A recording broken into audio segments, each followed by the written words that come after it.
Trenes de la 4T duplican su consumo de diésel.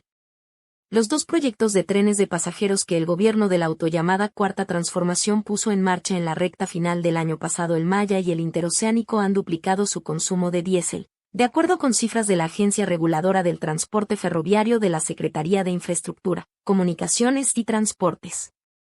Estos trenes son impulsados por diésel y en algunos casos, también por electricidad, como es el caso del Tren Maya, con esquema de propulsión dual, que el petrolífero es lo que realmente se está consumiendo.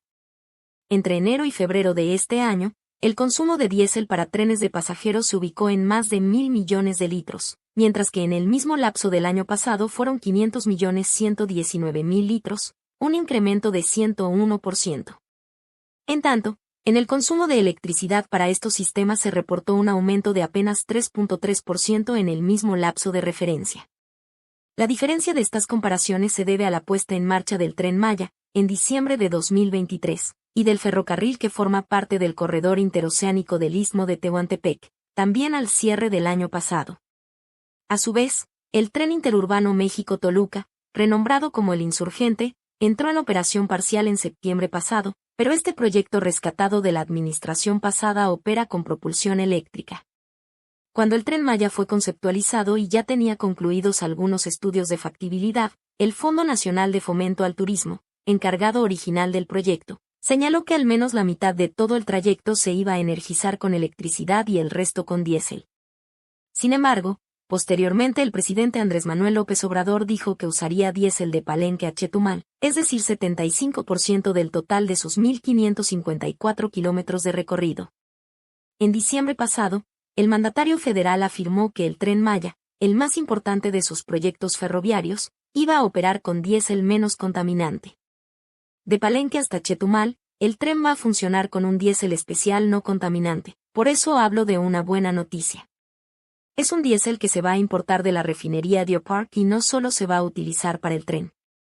El presidente señaló que ese diésel es de bajo contenido en azufre y se va a distribuir en la península de Yucatán, Chiapas y Tabasco. Promesas incumplidas. Alfredo Nolasco, fundador de la consultora Espiral, dijo que este gobierno falla en sus promesas porque no tiene presión de la población sobre los grandes proyectos de infraestructura. Resultaron ser a diésel los proyectos, que era lo lógico, porque no hay generación eléctrica en esa región. La parte que será eléctrica, hay que ver cómo se genera, pero al ver el mapeo vemos que será a gas natural. Lo que también hay que considerar es que no todos los trenes de diésel son ineficientes. Hay algunos limpios como los de Alstom, pero en el tren interoceánico son locomotoras viejas, añadió el directivo de Espiral. Para Juan Carlos Machorro, especialista en infraestructura y socio de la firma Santa Marina y Esteta, esta situación se genera por la falta de planeación y la improvisación del gobierno.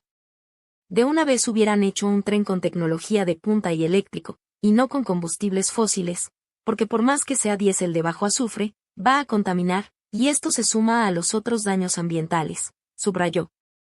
Además, ahora que la gerencia del proyecto está bajo el ejército, hay mucha opacidad en los trabajos, la inversión y el impacto ambiental. Con los militares no hay transparencia, justifican opacar los avances al decir que es seguridad nacional, un pretexto para ocultar información sobre todo el uso de recursos públicos. Cuando se abra la información, saldrán muchas irregularidades, consideró Machorro. Este tren tiene todo, menos ser medioambiental, sentenció. El gobierno se encuentra actualmente construyendo 2 plantas de generación de electricidad para dotar a la península de Yucatán y al Tren Maya, una en Valladolid y otra en Mérida, ambas de ciclo combinado, lo que significa que funcionan con base en la quema de gas natural. Todo esto, mientras el proyecto se sigue construyendo. En los tramos de Cancún a Chetumal, y luego a Escárcega, pasando por la biosfera de Calakmul, el avance al cierre de 2023 era de 50% por parte de la Secretaría de la Defensa Nacional. A la misma fecha, el sobrecosto de la obra ya era de alrededor de 300%, pues al inicio el gobierno consideraba que costaría entre 120.000 y 150.000 millones de pesos, y hasta ahora lo invertido asciende a cerca de 550.000 millones de pesos.